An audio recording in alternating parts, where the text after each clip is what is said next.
Welcome to Behind the Sitco, where we pull back the curtain on the unseen truth of addiction recovery and talk about things most people never get a chance to see. I'm your host, Josh Torbich. Each week, we're sitting down with people who lived it, led it, and are still learning from it today. This isn't polished, it's real, it's raw, and it's noted in the faith and hope because we do recover. So whether you're in recovery, walking alongside someone who is, or just trying to understand what healing really looks like, you came to the right place. Let's dig in. Hey, what's up, everyone? Welcome back. Another episode Behind the Sitco. We called in the Cabarrus County reinforcements today, Karen Calhoun herself. Let me give you a little bit of background. Karen found me when I was wandering in the wilderness. No, I'm just joking. Karen is our program manager for an initiative that we're doing right now, partnership with the Collaboratory Project. She also has a great history working for Cabarrus County Health and Human Services and some other health and human services departments before that. You were just telling me, where were you before that? I was with the State of North Carolina Division of Social Services for about 6 years.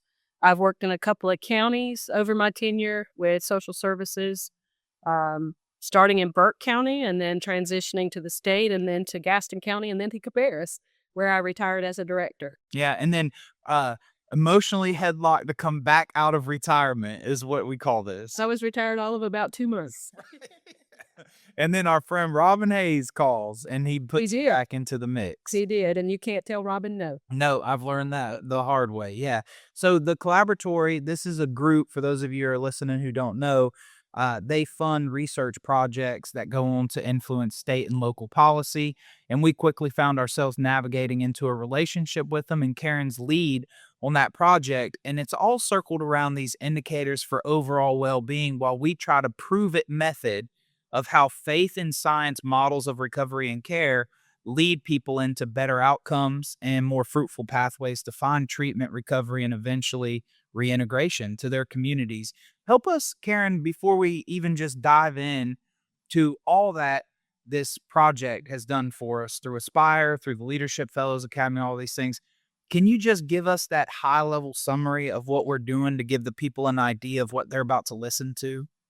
Absolutely. So when Robin reached out, I connected him with a colleague and dear friend, Dr. Gary Nelson, that I'd worked with in Cabarrus County. He's with the Social Innovations Lab and now a professor emeritus with UNC Chapel Hill School of Social Work. And we worked on a project through the Social Innovations Lab that Gary was affiliated with called Aspire. It's actually Thrive Lights in the USA, and it's called Poverty Stoplight because it was developed originally in Paraguay. And we worked with the UNC Chapel Hill team to develop the Aspire tool. We renamed it, and by divine design, connected with Gary and Robin together on the Bridge to 100 network development and thought the Aspire tool would be ideal to customize for the recovery population. We've been able to customize the tool a number of times for different populations. One version, of course, was for social services, and it was very powerful and an effective intervention and prevention tool in the realm of social services, in particular, being able to reduce the number of kids coming into foster care, the length of stay in foster care, and work with families to strengthen their well-being so that their children could remain safely at home. And then we transitioned to another category of individuals, marginalized youth in the county, ages 16 to 24, that were either dropping out of school or had no kind of trade skills, but needing to find work as they got older. And so we customized the tool, again, in partnership with Chapel Hill, for marginalized youth ages 16 to 24-year-olds. And we were able to actually work with them in obtaining certifications in HVAC and electrical work and be able to have a good livelihood, a good income, also with that those type of skills.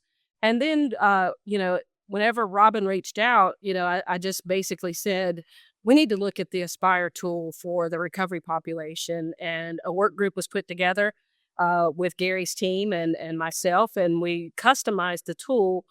And we really looked around the motivation and well-being indicators to draft and customize the tool, like I said, for um, overcoming addiction, but then addressing things like self-efficacy, um, and getting to the heart of what we call that sense of agency within an individual to what kind of makes people tick to pursue a prosperous life, um, move past their and heal from their past, and have overall better spiritual health, physical health, socioeconomic health, and behavioral health. So it addresses all of those in those dimensions. That's amazing. The idea with Bridge to 100, they quickly moved to the forefront as this group that was going to help increase recognition for these unbelievable outcomes that faith-based programs across the state are creating. And you've really dove in head first, working with not just Christian recovery centers, but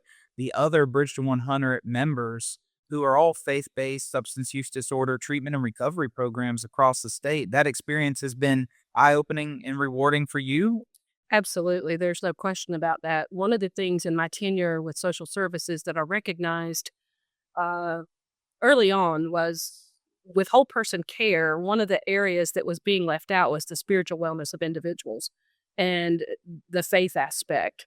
That is critical to finding your purpose. We were all put on this planet for a purpose. And the Aspire tool, along with the different indicators and measures that we've customized, actually get to the heart of those kinds of things that drive a person's purpose and having a future and a hope. God gives us that. And we need to be focused on that rather than, and the other piece of it that is so profound is around what we call reciprocal altruism, giving back to others, servant leadership, and having a servant's heart. No one modeled that better than Jesus Christ himself when he washed the disciples' feet. And we, as individuals and human beings, not only created for a purpose, but for a purpose that is driven to serve others. It's not about me, all about me and my selfishness. It's about setting that aside and reaching out and giving someone else a helping hand and serving them and being a partner for them, helping them overcome whatever struggles. Uh, this morning's Bible verse for me was we love because he first loved us. That's 1 John 4:19. And that is so true. People want to be loved. They want to belong.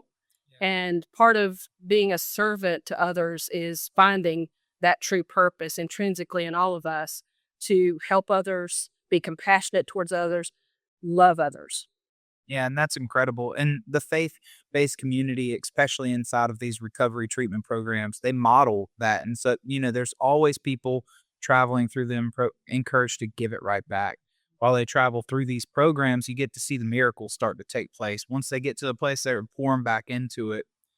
We moved quickly. Okay. So it's not, we laugh a little bit because we kind of got this halfway put together plane up in the air and we're still not all the way put together yet, but we're flying this plane and we're finishing building it while we go.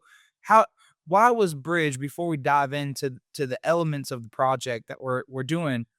Can you talk a little bit about why the Bridge to 100 was perfectly poised to lead this effort? Robin's influence is obviously there at the forefront of it. So can you talk to us about that a little bit? Well, being passionate and understanding, one of the things, judgments can wait. And you have to believe in second chances with folks and sometimes third and fourth chances. And the recovery agencies do exactly that. And they kind of wrap their arms around folks and help them, whatever their struggle, whatever their plight.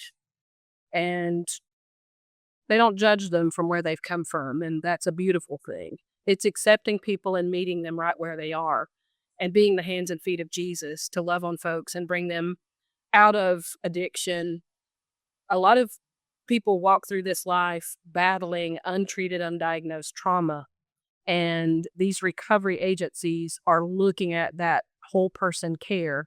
It's not just about their addiction. It's about how do we um, rebuild broken relationships? How do we piece back together a life and a livelihood? They may have trouble getting a job because they have a criminal background. Let's work with them and figure out with employers how we can get those second chances in place and increase their living wage to where they can feed their family and take care of themselves. It's about self-sufficiency as well. When they leave the programs, not only do they have a brotherhood or a sisterhood that they can rely on of a cohort of individuals with lived experience just like they've had, but they can count on them. They can call on them to help them if they have a weak moment or if they're struggling or if they lapse, God forbid. That's going to happen. We're human beings and we all have a propensity towards sin. And these agencies roll their sleeves up and wrap people in love, but they also wrap them in services that are programs and resources that help them piece their life back together. And that's really where the passion comes in of the Bridge to 100 network and working together. And it's about not relying on systems and the government to help me piece my life back together. Because if you're waiting on that, as we found out with the recent shutdown of the government, you can't depend on systems to help you overcome some of the struggles you're dealing with, and you can't count on them and trust them to help pull you out of poverty or out of addiction or anything like that. But you can count on your fellow man um, to help, come arm in arm with you and help you find the resources you need, whatever that deficiency may be in your life, whether it is that living wage that's not enough to pay all the bills, and you're having to perhaps choose between splitting some kind of required subscribed medicine versus putting food on the table, or how am I going to pay my rent this month? We want people to come out of these programs self-sufficient and prosperous in what they're trying to seek to do and putting their life back together. Those are real problems. There are people in our residency pools right now who either entered into our programs because life got too much. They were wrestling with decisions just like that every day. And watching the tools that are associated with this project, and we'll get into the leadership fellows piece of it a little bit later in the chat, but they were really the key holders to the collaboratory to help us find our bridge into that. So we couldn't have done it without Rich and Noel, the doctor and the Right. doctor. But in the large sense, the Aspire tool, one of the things that I've always been most impressed by, and I think you'll share the sentiment, while it individually improves someone's lives and they can kind of see in a quick read how their life is traveling through that map, it also helps us as program providers, as service providers, to find weak spots inside of our programming. Talk to us a little bit about the tool, how it works for the individual, and then bridge us over into how it works for the overall organization or ministry. So as I mentioned, the Aspire tool is designed as not only an intervention assessment, it is also a prevention, can be used as a prevention mechanism That's and great. Yep. assessment. It's both and, having done social services for over 30 years, we do a ton of assessments. We really assess people's situations to death sometimes, and it's overkill. And we ask some of the same questions over and over, but we don't really plug in a lot of solutions.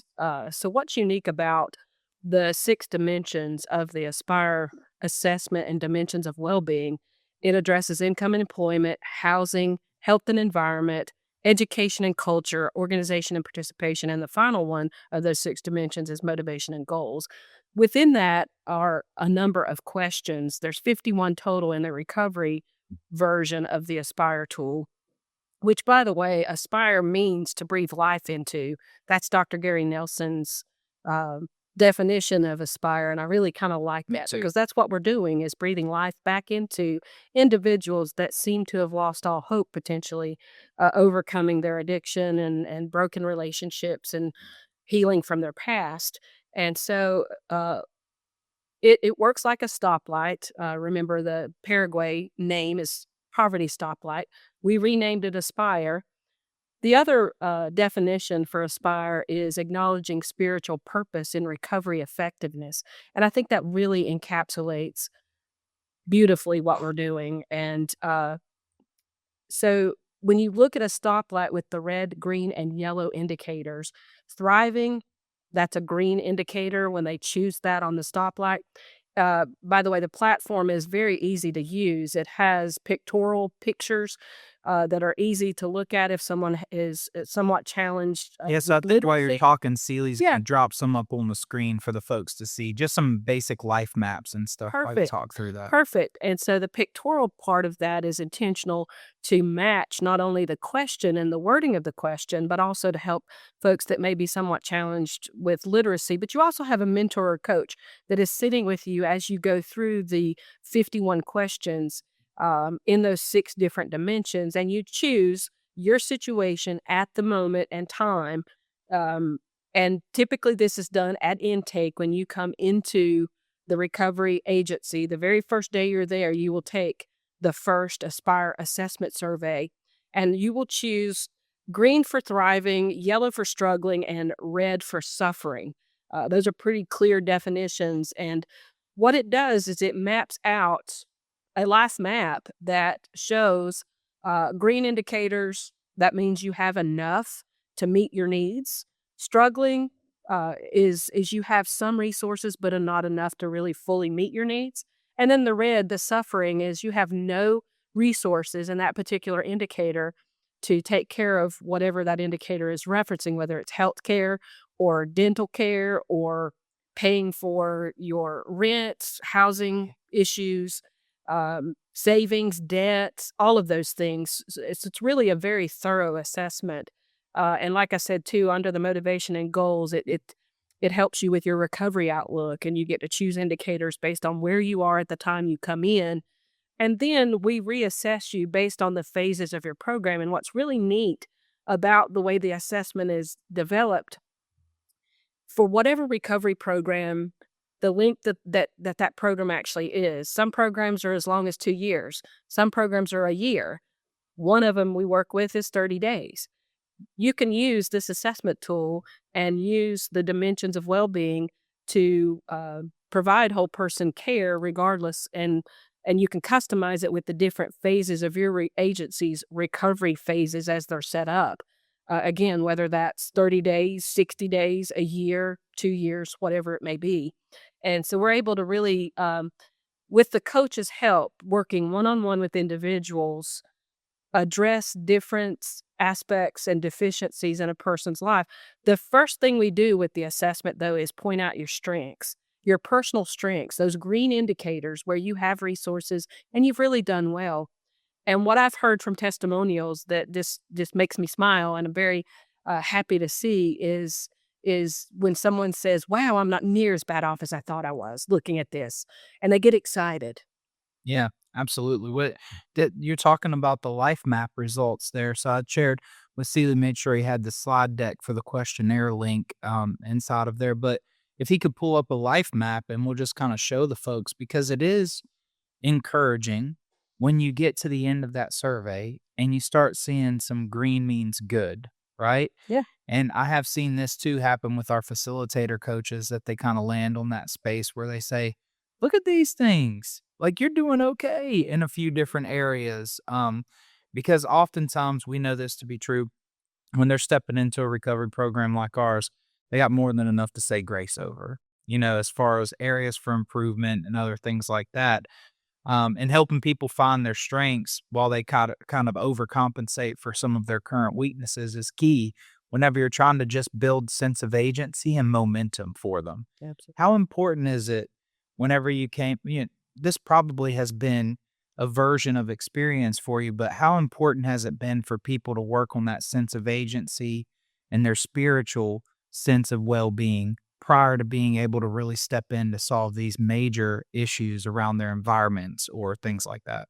So we've been doing, we launched May 1st with Christian Recovery Centers as our first recovery agency with using the Aspire tool. So we have 7 months of data collected on individuals, and we have more follow up surveys than we do baseline surveys currently, which is amazing, which means we're really implementing the tool with the phases as they transition through the 4 phases of Christian recovery.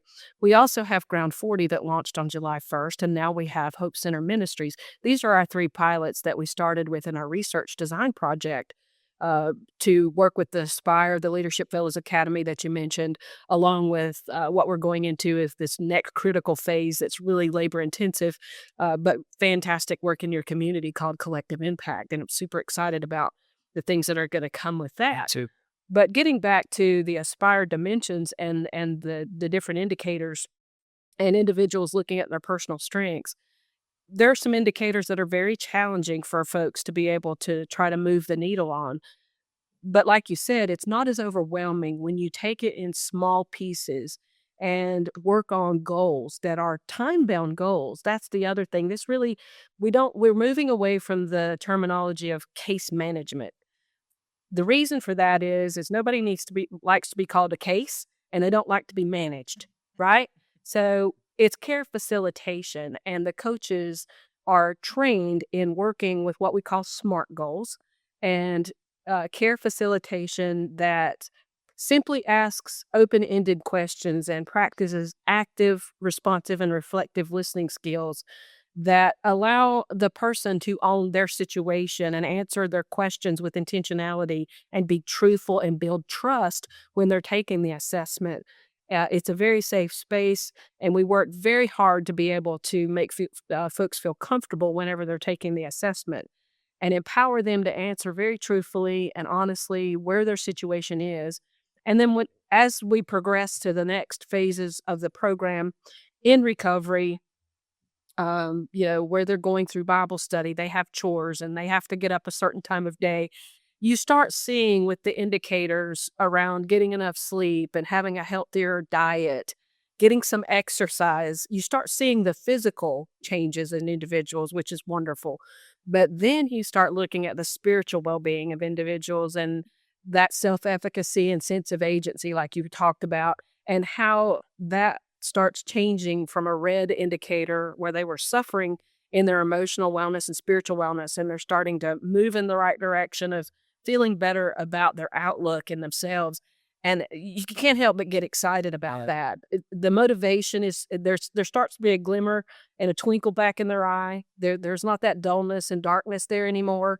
And you start seeing folks feeling like they've got some hope Yeah. and ready to move in a better direction and put their life back together for the good.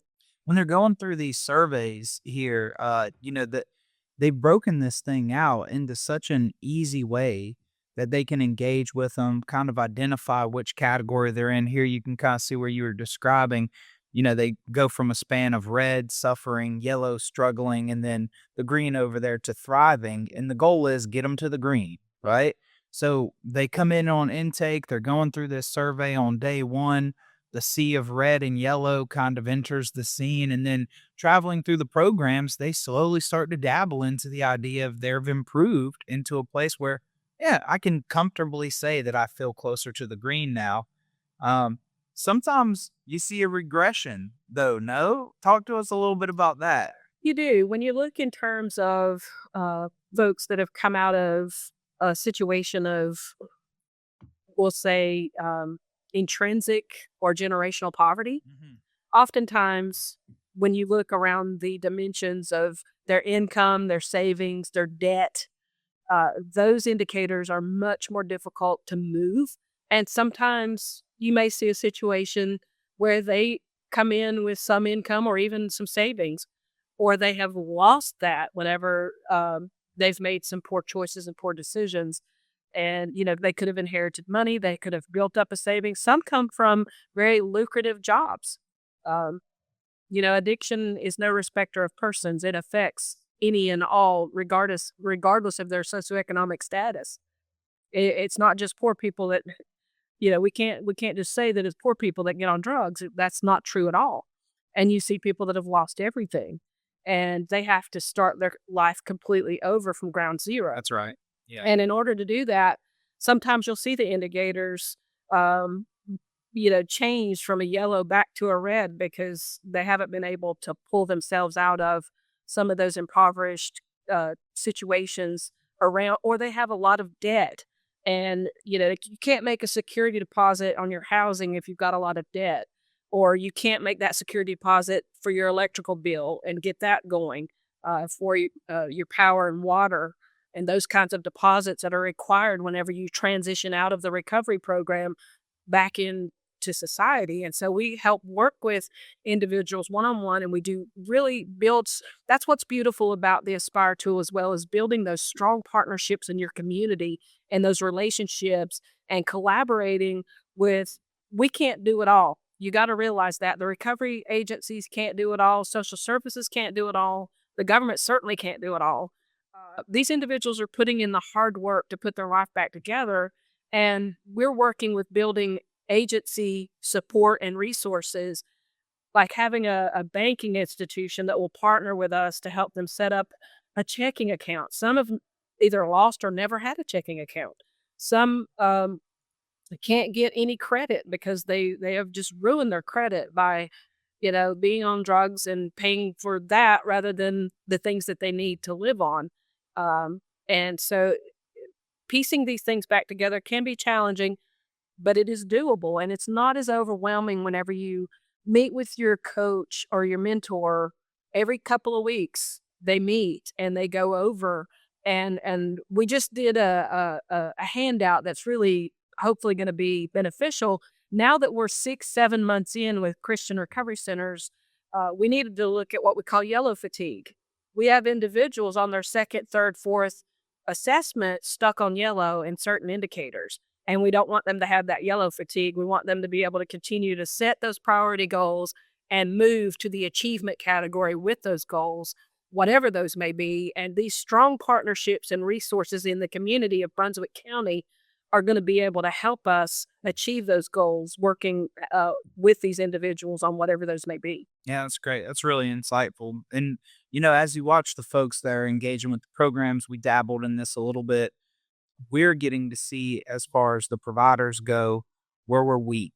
So you're saying, hey, we're seeing some things that consistently across the board are trending lower. We really need a resource here. We really need a partner here. People aren't graduating the program with their financial indicator up to where it needs to be.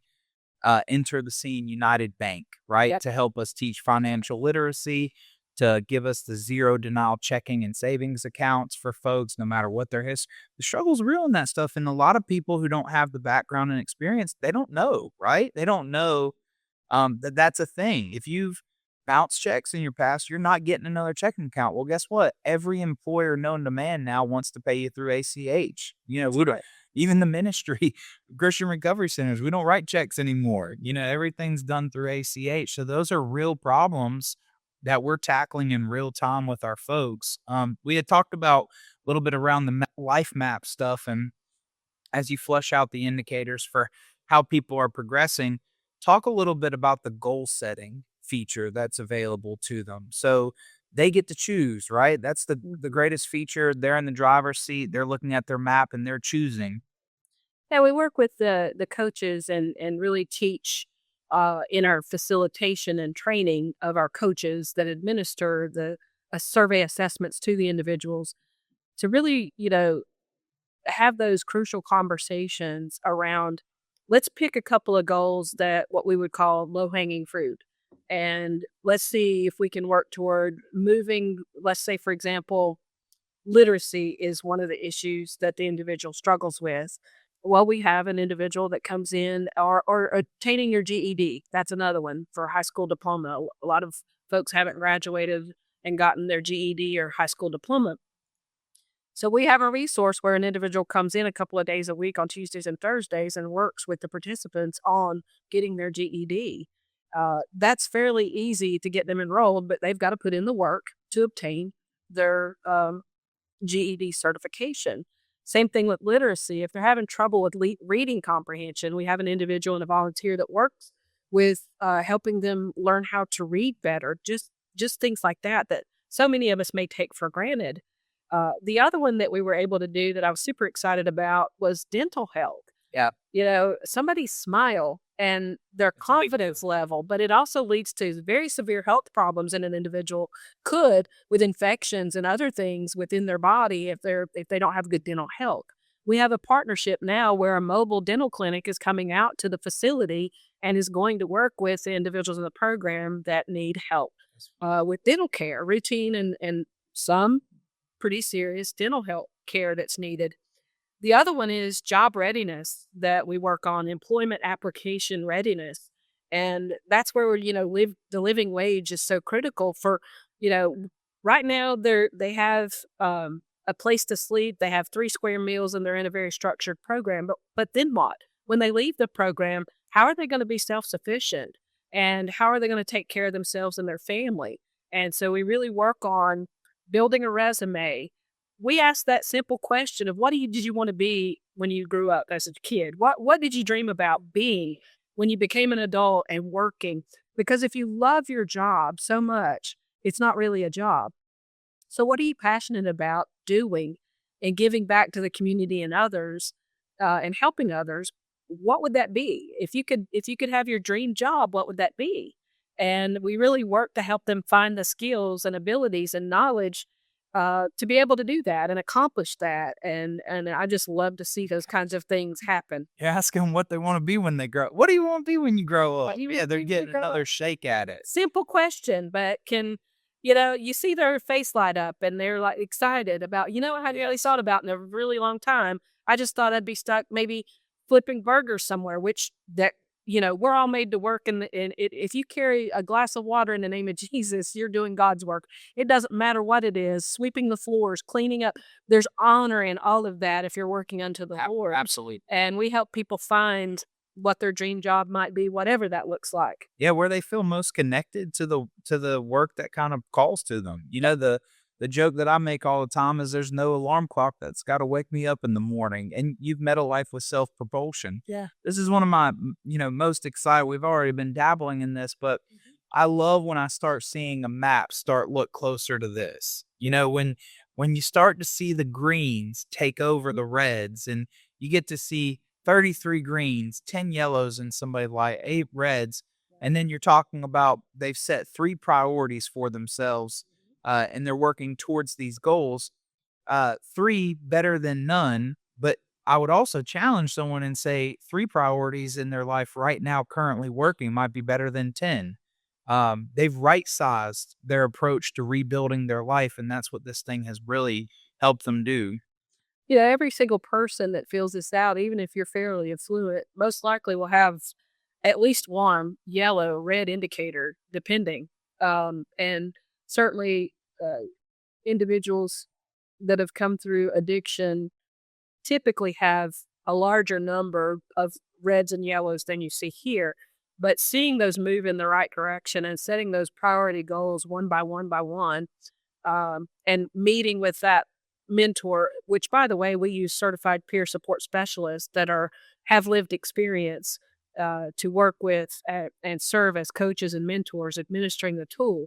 That makes a profound difference in the quality of care facilitation. Like I said, not case management, but care facilitation, because they're invested along with that individual. And what's really neat about it is I'm not looking at that and saying, Josh, this is how you fix your life. Mhm. I'm not telling you how to fix your life. Me as the person in recovery is looking at that life map, and I'm choosing my priority goals and what I can work on and achieve and accomplish. I'm the architect. I sit in the driver's seat and I'm working on fixing my life and putting it back together and customizing it the way that Karen needs it. So that's what's really neat about it too. It's unique, it's individualized down at the person care level to where they can achieve and accomplish the goals one by one. They may not be able to move every single indicator, and it's okay that there may be a yellow or a red. But what we're seeing so far, which is so powerful, is 65 to 67% of the life maps we've done so far in the 7 months. 65, that's huge. 65 to 67%. Certainly worth celebrating, are trending in the right direction. That means they're moving, of those 51 questions around employment and income, around organization and participation, around their health status. They're moving those indicators one by one from a red to a yellow to a green. 65 to 67% of the time. And most of those are around their emotional well being, their spiritual well being. They're finding their purpose. That certainly is worth celebrating to me. Absolutely. Yeah. And then you're really tapping all over what we're describing here is watching them. as they go from that place when they first entered to now we're seeing true progress, true results. And guess who believes it? They do. They do. They're the ones who are saying, "I'm seeing this change in my life." Yeah. We have started anchoring administrative data to some of these things to make sure, hey, not only do they see themselves trending in such a positive direction, but we, as a provider, we see that too as well. Yeah. And watching as they dabble into it. There's one of my favorite ones is showing the kind of trajectory for success and the overall layment inside of there. And then there's also that baseline to the follow-up survey one. Seely, put that social determinants of health one where it's the baseline compared to the follow-up surveys. And when you look at something like that, I hope you get there, Seely.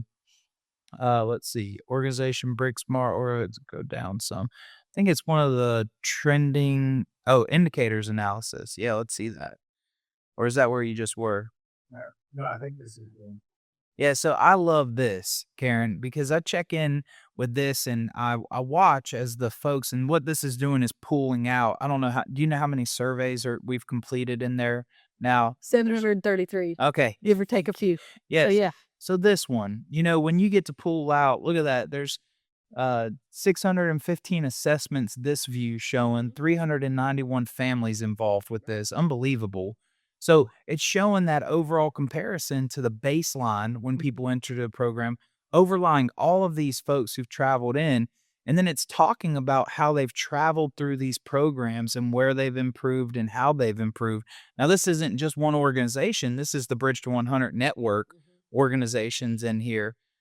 This warms my heart to watch that truly. And you know what I see? The power of Christ in data form here. Yeah. We're seeing how Christ is affecting these lives and individuals and how they progress through the programs. That's such a great point, Josh. And when you look at the baseline survey and you take your eyes just to the colors on the screen, you see yellow, you see reds, and you see greens.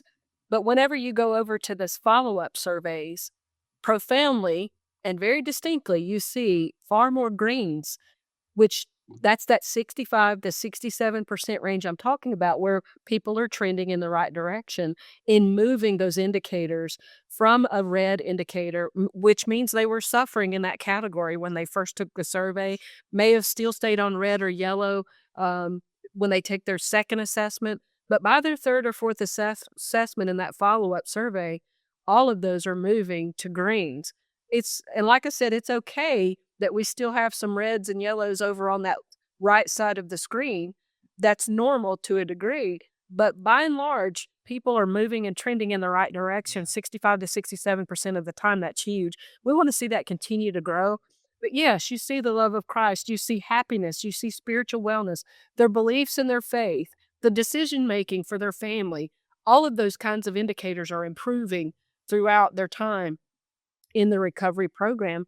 And you can't, it's not just these assessments, but we're actually tracking and now have empirical data. Yes, it's subjective and based on the individual, but when you take and partner that with the administrative data that is more objective, overall, we're starting to see a very positive trend in what faith and science coming together is doing in these Absolutely. programs. Yeah, but both and watching them both as they affect people's lives. Leadership Fellows Academy. They've been a great partner in all of this and how we've been able to improve the overall capabilities of leadership. It's truly capacity building for us. Um, Past experience, a lot of programs that we're working with, kind of took the similar trajectory like I did. Right, I quit smoking crack behind a sicko, and then got thrown into and then got thrown into a leadership role, right? And then as that progresses, not really formally trained, not an expert in the field, So now partnered with UNCW and their Leadership Fellows Academy, we're able to offer those resources for true leadership capacity building to help increase organizations' efficiency. It's a game changer for this initiative. Yeah. Not everybody comes through their experiences in work trained in being a leader and knowing how to actually lead people, let alone lead an organization. Yeah. And it reminds me of the story where, even in our churches, I think pastors would agree with me, they sometimes struggle with the administrative side of operating a church, especially the larger that church grows. And if they're doing their job in bringing people to the fold and into the fold, their church is going to grow. And so they've got to be ready administratively to handle that growth. And oftentimes that will bring supervision that they may not have done before. It's not just about standing up and preaching the word of God. It's about administering a budget, administering personnel. Well, these recovery programs and agencies are very similar in that vein. And they struggle with being able to know how to have a crucial conversation whenever you're talking about performance deficiencies with an individual that you may be now managing and supervising. Explosive growth is another category, where you're adding properties and adding staff and you're increasing your bed space for these recovery for the recovery population, and keeping up with that growth it's very challenging for directors and CEOs of private nonprofits. So the Leadership Fellows Academy comes in and undergirds the administrative portion and aspect of managing and supervising and keeping up with the growth, but the staff and the budgets and all of those things that come with running an agency and running it effectively in your community. They do 360 evaluations for the CEOs. Some of that can be painful feedback. You think you're doing really well as a director, and I The think dreaded 360. you've experienced some of that yourself, and it's holding up a mirror to yourself, and nobody likes to do that sometimes, and looking in that mirror and seeing your flaws and weaknesses because you think you're a fantastic leader and you got it all together. Um, but it keeps us humble, right? And that's really what we need to be able to be, is humble servants for God's work. But the Leadership Academy helps with that nonprofit status, the reporting, the strength of those 1099s that are required for staying a nonprofit. It really gets into the details of maintaining that nonprofit status, having your board of directors and working with your board of directors, working with political figures in your community and building partnerships for support for your agency so that you can build out those resources and have those really strong collaborative partnerships that undergird the work you're doing. Because as I mentioned earlier, Christian Recovery Centers, Hope Center Ministries, Ground 40, our 3 pilots, they all recognize they can't do it all and that they need those collaborative partnerships. They need the leadership in their community. They need to be able to work with government. They need to work with other nonprofits. They need to work with even for-profit agencies as well. And certainly the science side of this, the clinical aspect, when you're dealing with folks that have addiction and untreated, undiagnosed trauma, the clinical aspect is critical for addressing those needs as well.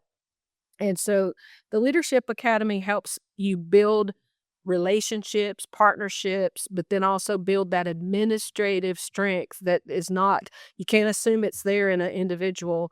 And we help CEOs and directors learn how to manage and be a leader.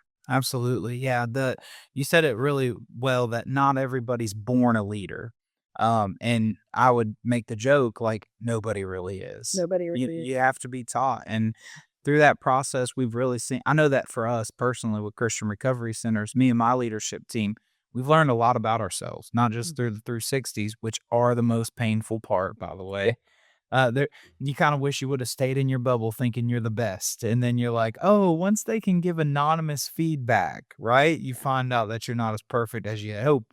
But yeah, it keeps you humble, it keeps you moving in the right direction, and it keeps you poised to better serve the people that we're trying to introduce to this life transformation.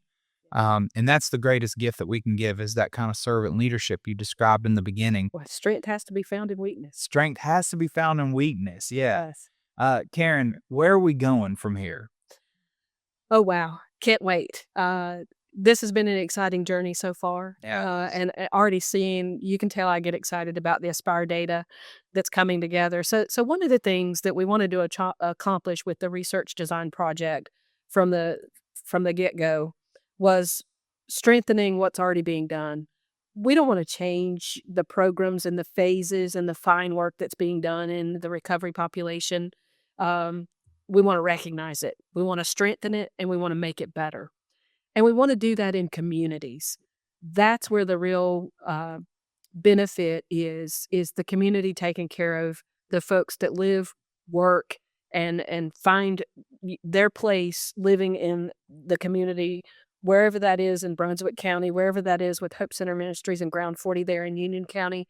We want people to thrive and prosper where they live and work and play.